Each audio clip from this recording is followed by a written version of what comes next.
punya uang $1 juta, Anda bisa saja berinvestasi hewan peliharaan yang sangat unik, dinosaurus sungguhan. Ini adalah hitungan ahli paleontologi Jack Horner yang memperkirakan biaya untuk menghidupkan kembali reptil yang telah lama punah. Bayangkan saja bagaimana dalam 5 tahun karakter Jurassic Park yang legendaris akan berjalan di sekitar megalopolis modern bersama pemiliknya. Tapi coba tebak, implementasi dan ide yang luar biasa ini telah dimulai. Apa yang terlewatkan di sini untuk mengkloning dinosaurus seperti Dolly si domba? Tentu saja, sampel DNA. Kembali pada 1980-an, John Tkach dari kota Amerika Bozeman, Montana mendirikan sebuah proyek ilmu rahasia yang disebut Extinct DNA Research Group. Anggota proyek percaya bahwa di suatu tempat di dalam damar tubuh serangga purba lebih disukai nyamuk diawetkan, yang tepat sebelum kematiannya menggigit reptil. Jadi, dalam sistem pencernaan pengisap darah ini dari masa lalu bisa menjadi sisa-sisa makhluk asing dan idealnya DNA dinosaurus. Hipotesis fantastis ini menjadi dasar buku terlaris karya Michael Crichton, Jurassic Park. Sayangnya, bahkan setelah mempelajari jutaan sampel serangga yang dibekukan dalam damar-damar, para peneliti mengakui usaha ini adalah suatu kebodohan total. Para ilmuwan melanjutkan selama 15 tahun untuk mencari jejak DNA dalam fosil dinosaurus. Ahli paleontologi Mary Schweitzer berhasil menemukan sel darah, pembuluh darah, dan beberapa protein. Salah satunya kolagen pada sisa-sisa reptil purba. Namun ternyata temuan ini tidak cukup untuk menghidupkan dinosaurus. Sebuah tim ahli dari Manchester menganalisis jejak kolagen pada sisa-sisa Tyrannosaurus dan sampai pada kesimpulan bahwa kolagen yang diisolasi memiliki kemiripan dengan kolagen burung unta dan tidak masuk akal untuk menggunakan bahan organik ini. Ilmuwan Australia akhirnya mengakhiri mimpi mengkloning dinosaurus, membuat pernyataan sensasional. Penghancuran total materi genetik terjadi setelah 6,3 juta tahun. Mengingat bahwa dinosaurus punah sekitar 65 juta tahun yang lalu, tidak ada kesempatan untuk menemukan gen mereka. Tetapi para ilmuwan tidak akan berlama-lama larut dalam kekecewaan. Jack Horner, ahli paleontologi yang bekerja di Jurassic World dan seri Jurassic Park lainnya, menyarankan untuk membangkitkan dinosaurus dengan cara yang sama sekali berbeda. Desainnya yang berani disebut Chickenosaurus. Yang diperlukan untuk mewujudkan idenya adalah membangunkan gen dinosaurus yang diawetkan, tetapi tidak aktif dalam embrio ayam.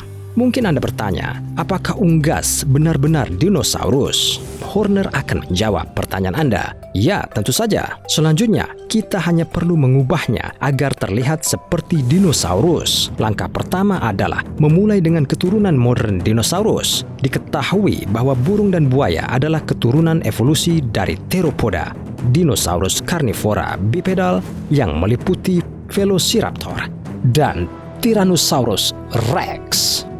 Satu-satunya yang tersisa adalah memecahkan 3 masalah rekayasa genetika dasar yang akan mengarah dari ayam biasa menjadi makhluk yang mirip dengan Velociraptor mini. Ini adalah pembentukan ekor panjang, pengembangan kepala bergigi tanpa paruh, dan penciptaan anggota badan dengan jari dan cakar bukannya sayap. Komunitas ilmiah tidak menganggap serius usaha Horner pada awalnya.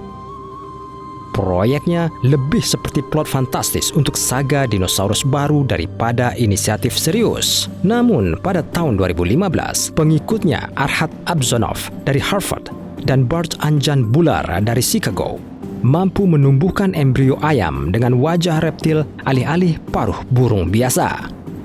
Mereka berusaha memahami bagaimana pada tingkat molekuler proses berevolusi untuk mengubah moncong menjadi paruh pada reptil atau burung masa depan. Para ilmuwan memperkenalkan bahan kimia ke dalam embrio ayam yang menghalangi aktivitas protein khusus yang bertanggung jawab untuk pertumbuhan paruh. Akibatnya, moncong bulat lebar tanpa paruh terbentuk di embrio.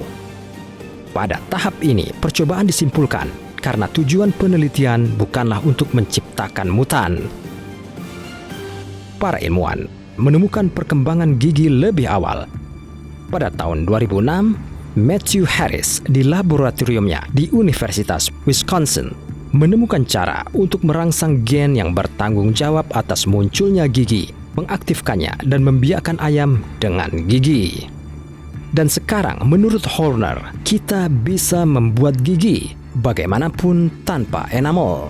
Karena gen itu dihilangkan burung, untuk membuat gigi dinosaurus asli, kita harus membuat beberapa individu transgenik dan mengembalikan gen untuk enamel kembali. Pada tahun 2016, dunia ilmiah kembali dihebohkan dengan kabar aneh. Ilmuwan Chili berhasil menumbuhkan ayam dengan kaki dinosaurus. Sebuah tim ahli biologi dan genetika dari Chili telah menumbuhkan embrio ayam transgenik yang tidak biasa, yang kakinya menyerupai kaki belakang dinosaurus. Perbedaan utama antara burung dan dinosaurus, seperti yang dijelaskan para peneliti, adalah susunan fibula mereka. Pada dinosaurus, tibia dan fibula kira-kira panjangnya sama. Sedangkan pada semua burung, kecuali penguin, fibula jauh lebih pendek daripada si kakak perempuannya. Tim Joao Botelho dari Universitas Chili mencoba memutar balik waktu dan mengembalikan tulang kaki burung ke keadaan semula, mematikan gen khusus yang menekan perkembangan fibula. Penemuan ini menjadi bagian berikutnya dari teka-teki genetik untuk kebangkitan dinosaurus dan transformasi ayam menjadi Chickenosaurus. Jadi, para ilmuwan berhasil memecahkan dua tantangan utama untuk menciptakan kembali dinosaurus, tetapi masalah pembentukan ekor belum terpecahkan. Pada burung modern, tulang ekor yang disebut pygostyle dengan tulang belakang pendek dan otot yang melekat padanya tersembunyi di bawah bulu. Ini berfungsi sebagai pendukung bulu kemudi. Namun detail yang paling menarik adalah bahwa pada tahap awal perkembangan embrio ayam, embrio tersebut masih memiliki ekor. Pada titik tertentu, saklar genetik membalik dan ekornya menghilang.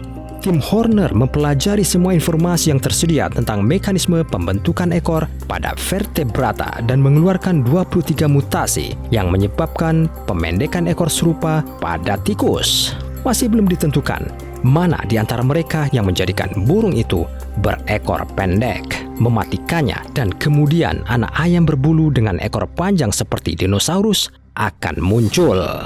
Sejauh ini hanya dalam teori. Semua yang telah dilakukan sejauh ini adalah menempelkan ekor buatan pada ayam untuk menciptakan kembali gaya berjalan dinosaurus. Selama percobaan, para peneliti menemukan bahwa pada ayam dengan ekor menempel, pusat massa bergeser ke belakang, yang menyebabkan posisi tulang paha lebih vertikal ketika ayam berdiri dan perpindahan tulang ini lebih besar selama gerakan. Tetapi Horner menganggap kembalinya kaki depan ke Chickenosaurus sebagai langkah termudah. X-ray sayap ayam menunjukkan tulang yang sama seperti yang ditemukan di kaki depan dinosaurus.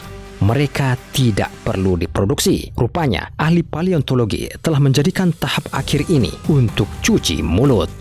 Tim yang mengerjakan proyek Chickenosaurus yang terkenal percaya bahwa sedikit lebih banyak penelitian dan Chickenosaurus akan lahir.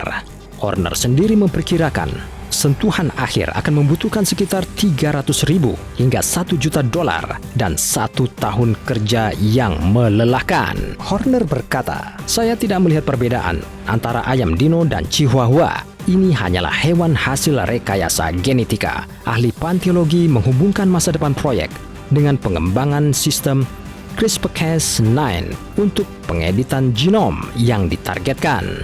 Hanya dalam beberapa tahun, sistem ini telah menunjukkan potensi sedemikian rupa sehingga dapat mengubah hampir semua organisme hidup, termasuk manusia. Tentu saja ada resiko. CRISPR masih menemui kesalahan saat mengubah genom. Namun demikian, sistem tetap menjadi alat terbaik untuk mengedit gen. Dan menurut Horner, inilah yang ditunggu-tunggu oleh para ilmuwan untuk akhirnya menghidupkan kembali dinosaurus. Tetapi tidak semua rekan-rekannya setuju bahwa proyek tersebut akhirnya menghasilkan kesimpulan yang menggembirakan. Mereka bertanya pada diri sendiri, apa konsekuensi dari gangguan besar pada genom organisme kompleks? Bisakah kita melakukan kebebasan dan memutar roda evolusi kembali? Dan ada beberapa kebenaran di sini. Kita begitu sibuk dengan proses penciptaan sehingga kita lupa bertanya pada diri sendiri, apakah kita memiliki hak moral untuk melakukan ini? Di masa depan, bagaimana eksperimen genetik serupa akan terjadi pada umat manusia? Tulis di komentar jika Anda ingin jalan-jalan di Jurassic Park ini. Jika video ini mendapatkan 15.000 like, kami akan memberitahu Anda seberapa jauh para ilmuwan telah berhasil membangkitkan mamut. Sementara itu, silakan like, komen, dan subscribe.